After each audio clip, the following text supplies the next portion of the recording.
always tell people that's probably one of the best places to start. If you Google business model canvas on Google, they'll have a variety of layouts, and really just putting it to paper. That's really what that helps you do.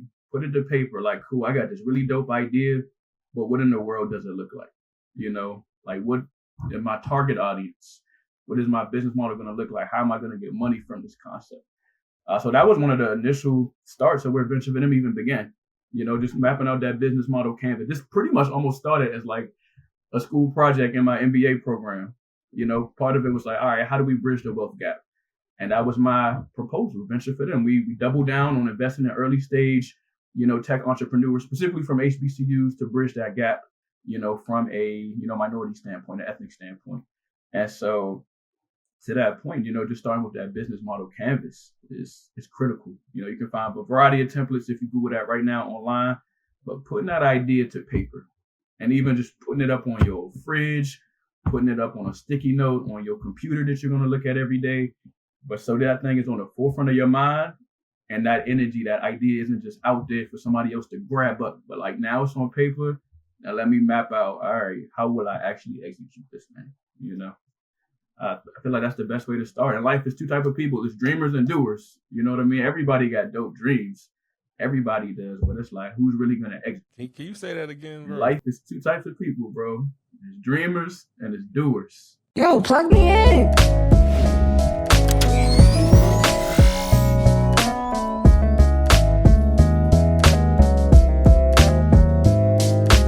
Plug me in to the STEM Plug podcast. Welcome to another episode of the STEM Plug podcast. It's Rich Innovated, and I'm back to plug in again. And here on the STEM Plug podcast, we plug you in with amazing entrepreneurs and innovators doing some amazing things in the science, technology, engineering, and math space. And today is no different at all. Today, we got an amazing entrepreneur, innovator, the founder of Venture for Them, Yes, sir. my boy T.H.E.M. Tay, what's going on, What's bro? going on, Rich? How you feeling, bro? I'm honored to be here, man. I love your platform and what you're building. And we ready to drop some gems, drop some knowledge, have some good dialogue today, bro. It's a pleasure to be here. Nah, for sure, bro, man. Tay, I appreciate you, bro, man. So a little bit about Tay. So Tay is the founder of Venture for Them, right? Which is a startup accelerator based in DC that is really supporting underserved startup founders. I hear that, man. Yeah. It just give me chills, man. Yes, It sir. just give me chills. Like, before we even get into everything, man, Mhm. like, how are you feeling just to have a brand and really a serving brand where you're serving others, man? I know, like, how does that even make you feel? How does it feel when you wake up in the Definitely, morning? bro. Oh, man. It all depends on the morning, to be honest, bro. It depends on the morning because it can be a lot. You know what I mean? It can be a lot of pressure because at the end of the day, we're trying to take somebody's brand, their baby. Your startup is your baby, and so trying to get that baby to the next level, it can be a challenging experience, because we want to do everything with intentionality, not just out of altruism. A lot of people like this isn't just like a charity thing, like, oh, we got to support Black businesses because it's the nice thing to do, but like, yo, we are the forefront of pioneers and innovators in tech and just STEM in general. You know what I mean? And so it's a big responsibility to make sure that we're not doing this just because it's something cute, but because it's something that we need, So on that forefront, it can be a challenge and it can be sometimes stressful waking up, but most of the time, like 80% of the time, it feels good to wake up and do this because this is where I often like drive my purpose from, It just feels good. I feel like I'm in a space where like, this is where I belong, because I can see that impact being made. I see founders coming up to me and saying like, yo, you changed everything for me. And not even just from a point of us trying to get that gratification, but like just seeing people go to the next level through a lot of the support that we provide. So all that to say, bro, waking up, it can be a challenge, but most of the time it feels wonderful. Just having that purpose-driven impact we're working on, you know what I mean? And just being able to see that change from the personal experiences. So most of the time it's a good feeling outside of some of the stresses of making sure that we can provide that impact. Just seeing it come to fruition is a beautiful thing, bro. Wow. Nah, that's dope, bro. All right, bro. So we're going to have to reverse engineer a little bit, right? I need to get into the innovative mind of Tay, of how you even built something like this, Yes, right? sir. So where, I know you went to a HBCU. I went to the Yes, sir. HBCU. I went to the AUG. You went to Morgan Yes, sir. State, Let's right? go. Big Bears. Yeah. Mm-hmm. Let's go, Baltimore. Yes, sir. So let's talk about it a little bit. What did you study when you were in Yeah, undergrad? bro. So I studied engineering when I was in undergrad, Okay. specifically transportation Okay. engineering. It's a pretty unique program that Morgan has, but it's under the branch of civil engineering. And so that's Mm, what I studied. I always wanted to go into working on like autonomous cars and like the future of driverless vehicles and all type of just intense tech in terms of the transportation realm. Um, mm, so I studied that in undergrad. Also, kind of loved the business side of it, supply chain and logistics. mm, So because the autonomous tech wasn't as prevalent in like the DMV area, and I didn't really want to move post undergrad, I leaned more toward the supply chain side, which was still under transportation engineering, and at the same time, it paid really well. And I loved the business side because it was engineering and business, and that was always where I was kind of like, on a tether between, which one do I go for? So being able to kind of do both was a mm. really dope space because then I went back for my MBA in 2020. So, just being able to do both, that's always been my sweet spot, the tech of engineering and the innovation, but that business side of like, all right, how do I bring Yeah. this together and scale this thing? You know what I mean? So, yeah, bro. Nah, that's dope, bro. So I know me, man. I was selling candy when I was like Yeah, 8 years yeah, old, bro. I was selling newspapers when I was like yeah. 13, running from dogs trying to sell newspapers You and been had stuff. that dog in you. Where did the business aspect come in for you? Like, Yeah. how did you like? Where did that interest come in Yeah, from? definitely, bro. I mean, it was a similar journey, honestly, bro. Like how you've been, grinding. You had that entrepreneur dog in you since back then.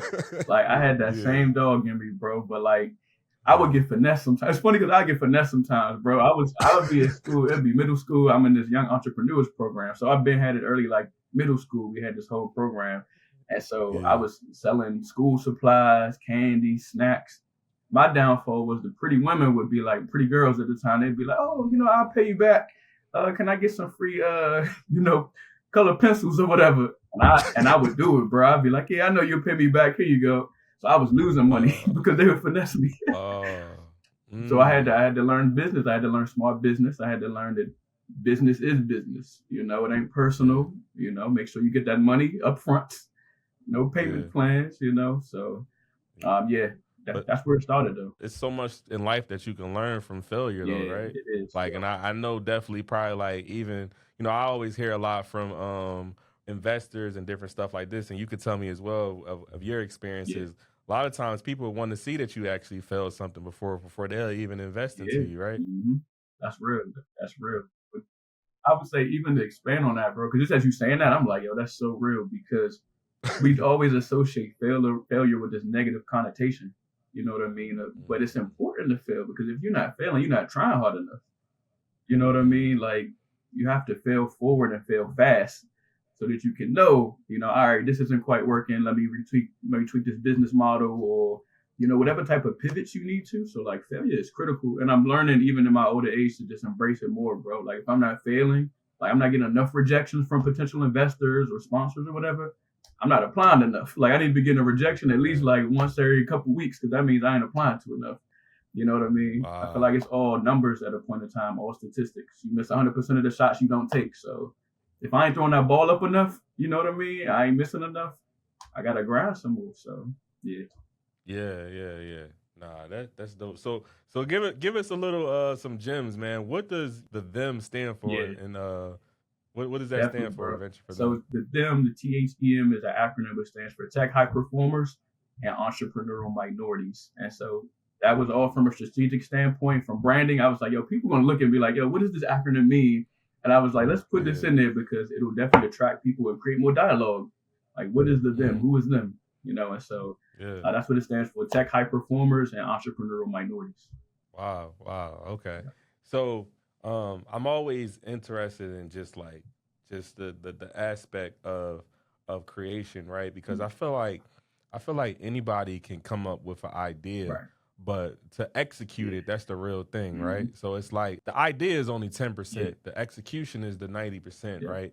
So even with this platform venture for them, was this something that you like soon as this popped up in your head, Yeah.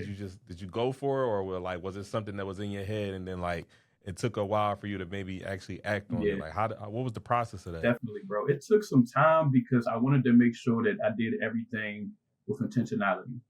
You know what I mean? I wanted to make sure that everything was lined up. Once we launched this, we would have the right, partners and sponsors on board. We would have the right support system. We would have our target audience like very direct. So it took me some planning. I didn't just dive straight into it. And it actually, it took a couple years of really just before we even unveiled it, just building that network to make sure that we were properly positioned so that when we launched it, we could kind of hit the ground running. So it took me some time in planning it, but the execution, there was always a timeline. It wasn't like, oh, this is just a plan. I'm going to do this eventually. Like, it was very direct. Like, oh, I'm going to launch January 1st, 2022. But from 2020 now to that day, I'm going to start using that to just make sure I got the proper funding to launch this thing. We got the proper mentors on board for the program, the workshop speakers and all of that. So it took some time, but it was intentional though. So all the planning was still intentional with a direct date of like, this is going to launch on this day and we're going to hit the ground running from there. So it was a combination of the two. Yeah, so you had the strategy. Yeah. You ain't just had an idea and you just was like playing video games. Yeah, like, yep. Just had the idea sitting like, nah, you had you was mapping out the X's and O's and stuff. Yep, so definitely, that's dope, bro. What's the process of a company getting selected by you all? What's the process looking like? Definitely, bro. That's a good question. We get that pretty often. And so we have a variety of cohorts. Sometimes they'll vary from, and it's always 4 months. And so like our most recent one, it varied from August to November. And so like using that one as an example, if you're going through the August to November fall cohort or winter cohort, so to speak, then from there, we'll open the applications at least about a month and a half beforehand. And so we'll open that application online. You can find it on our website, ventureforthem.com. You can find that on our social media at ventureforthem, the number 4 instead of FOR. And so from there, just from social media and a variety of different channels that you can reach us. If you aren't in the network, you'll see that we'll release that application in advance. And then from there, companies will be able to see like if they match the criteria. You have to have raised under a certain amount because we're especially targeting early stage founders. Some cohorts we only want, specifically post MVP founders. So you have to have some type of MVP, even if the app isn't fully fleshed out, some type of beta or prototype. And so first, just taking a look and see if does this criteria match. If this is HBCU specific, did I attend an HBCU? Like our last cohort was HBCU specific. And so just seeing, do I fit the criteria? And then from there, just different questions. How much have I raised? Upload your pitch deck. What's your pain points of your business? But then also more importantly, where are you looking to elevate so that our team knows specifically how to support you, what mentors to align you with. If you're struggling with marketing, then we'll probably connect you with a C-suite, marketing expert.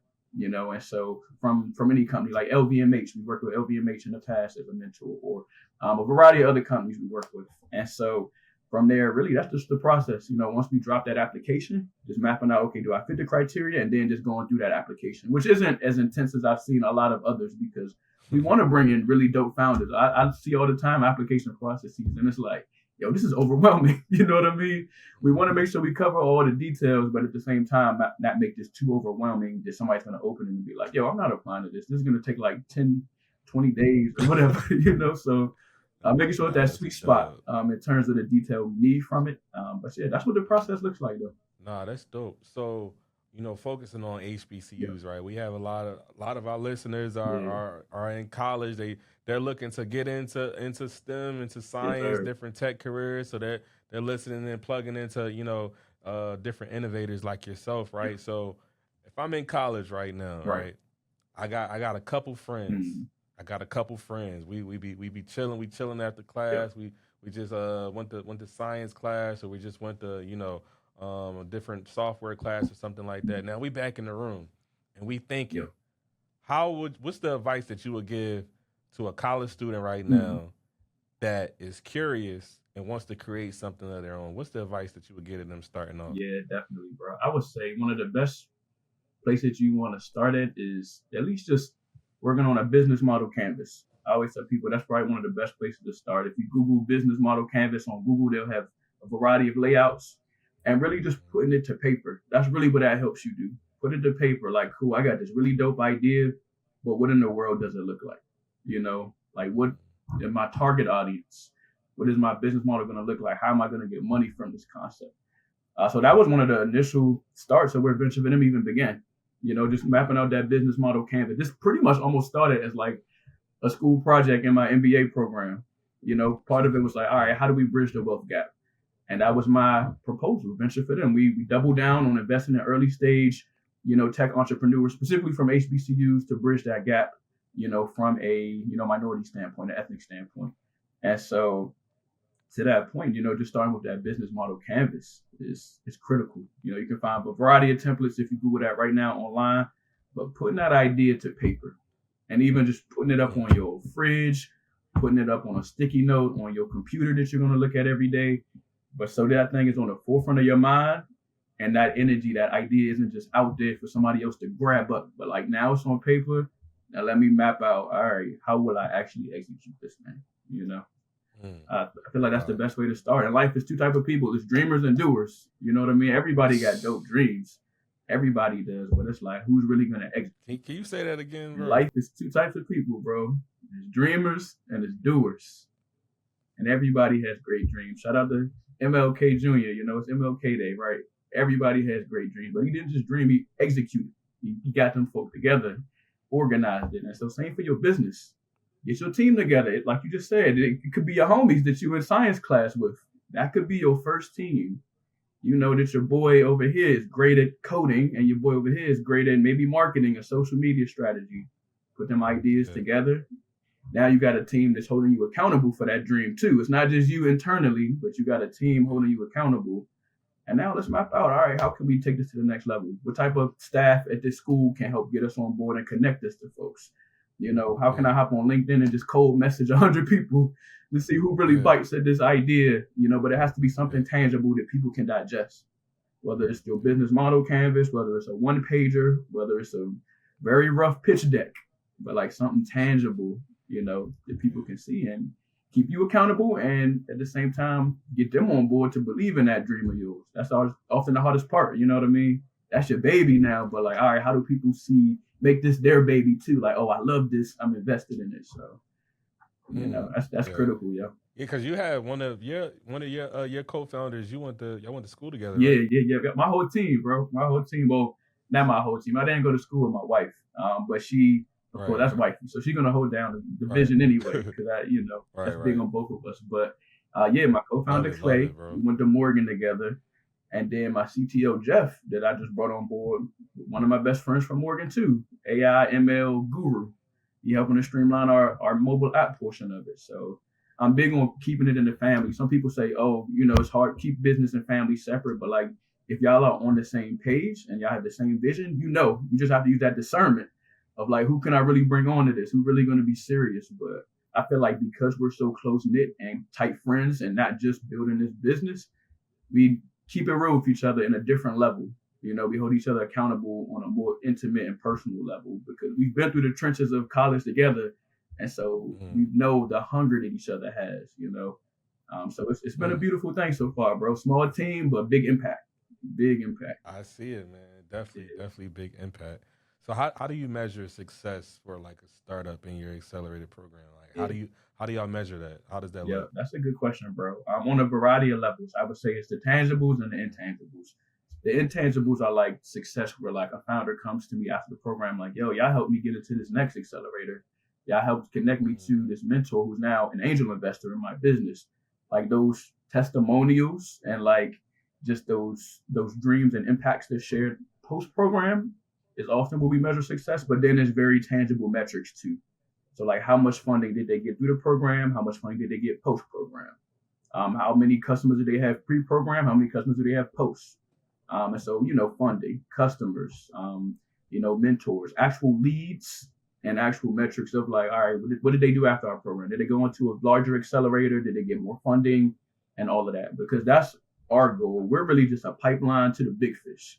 I wouldn't quite consider us the big fish yet because we've been building this thing for 2 years, but it takes years to build a massive brand. And I'm very, cognizant of that. And so, I often view us as the pipeline to the big fish until we're the big fish, so the big accelerators to get you to Techstars or YC or Black Ambition or whatever it may be. And so, that's how we measure it though, bro. The intangibles like those testimonials, but also the tangibles like those direct metrics of increase in impact. Okay. Yeah. Wow.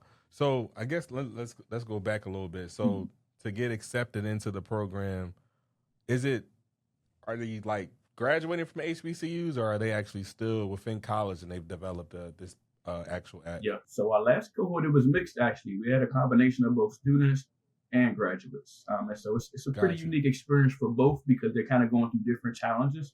But that's why we have like unique tracks to support them in those specific endeavors. So it's a combination of the two. Okay. Yeah. No, that's dope, bro.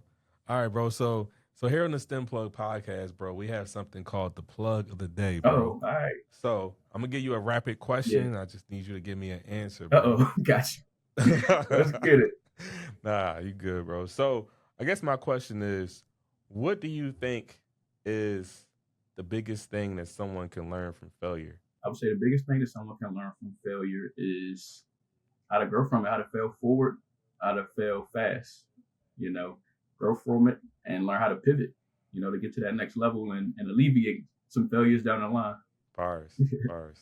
Nah, that's dope, bro. Yes, How can our listeners really stay in touch with you, bro, with everything with Venture for Them? How can everyone stay in touch if there's anybody that's listening that might have they're listening to this podcast now, they about to go back with their other two homies and they about to chill and put something together and now they want to apply. How can they get in touch, bro? How can they plug in? Yeah, 100%, bro. Please connect with us. You can go to our direct website at venture4 and then T.H.E.M.com, but we get a lot of traction on social media too. So if you go on Instagram, you can do at venture4, of course, number 4, T.H.E.M.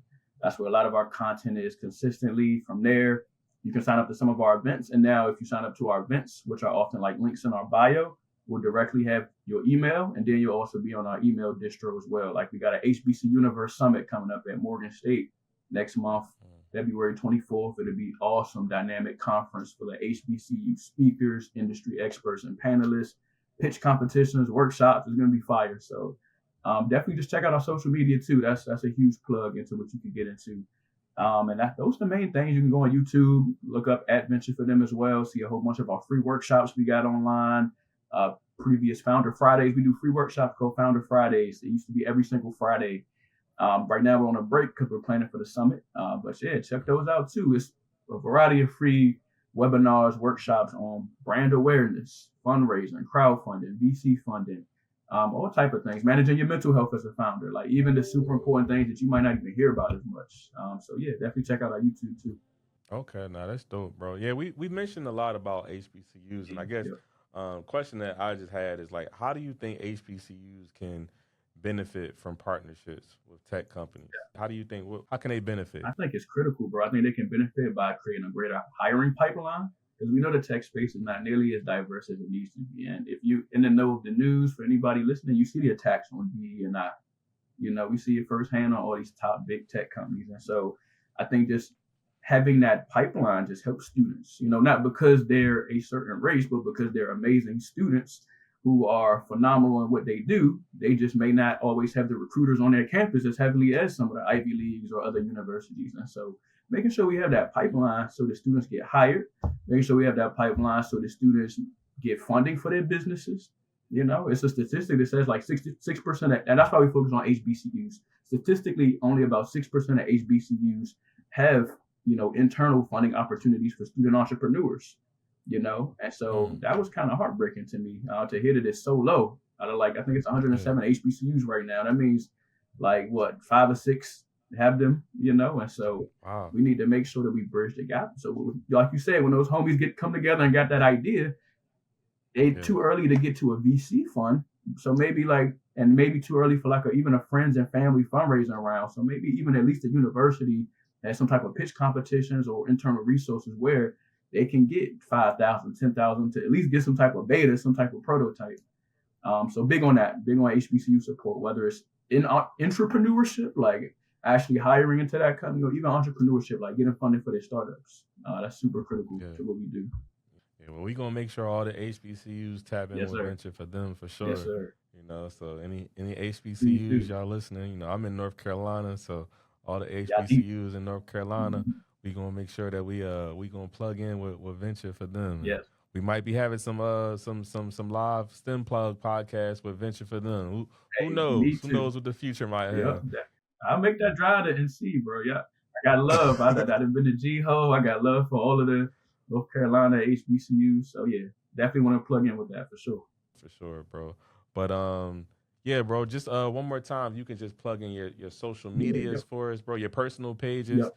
just so we can all our listeners can plug in with you. I know you do consulting as well, Yep. so we have a lot of listeners that's looking to plug in. So if you can just plug in your info for us, bro. 100%. So if you go on LinkedIn, you can connect with me at Kiante Bush, Kiante Bush, full time. I work in product management as well. I'm a Scrum Master, so I can support y'all in terms of. I've been doing that in big tech for years now, so I can support you on that front as well. So Kiante Bush is my personal LinkedIn. And then in terms of course, just the general social media, Venture for them, of course, at Venture, number 4, T.H.E.M. Instagram, well, not as much on Twitter now, but Instagram, LinkedIn, Threads, a few others as well, YouTube. So definitely please connect with us. That's what we're here for, to bridge the gap, support founders, and make sure that we take us to the next level. Founders are not only just seen but heard and appreciated. So big on that, and definitely want to make sure we connect with y'all. Nah, that's dope. That's dope, bro. So one last question, bro. I know I didn't ask you this previously, bro, but when it's all said and done, what do you want Tay's legacy to be, bro? What's the legacy? What you want your legacy to be like? That's a great question, bro. Honestly, man, I got a baby girl due in 2 weeks, and so I've been thinking about that a lot. I've been thinking about that word legacy and what I would want, not even just for myself, but for her. I want her to be able to look back, and when she asked me, "Oh, Dad, what did you do to help bridge the gap for us?" Back on the attacks of DE&I and all of that good stuff. What did you do? And I want to be able to tell her, I did this. I created something that could help to try to bridge that gap and provide funding for our people, to provide resources, free resources, networking, knowledge, and capital. So that's what I would want to be known for. I want to be able to look my daughter in the eyes and say, I did this for you. I did this for the community. I want to be able to say that I played some type of role in helping to create more Black and brown millionaires. Create more Black and brown unicorns where now they can take this funding and reinvest it back into the community. They can go on with these big acquisitions, IPOs, and all of that good stuff, and be able to put that back into the community, even if it's just a small incremental role. I can look in her eyes and say, I tried to do something, to bridge that gap for us. So that's what I'm big on, bro. That's what I would want my legacy to be, that I played a role in trying to bridge that gap. That's bars, bro. Bars. It's real. Also, could tell her, bro, you plugged in on the STEM Plug podcast and plugged in our listeners. Yes, sir. Yes, sir. But appreciate that, bro. But nah, bro, we appreciate you again for joining us, Tay, bro.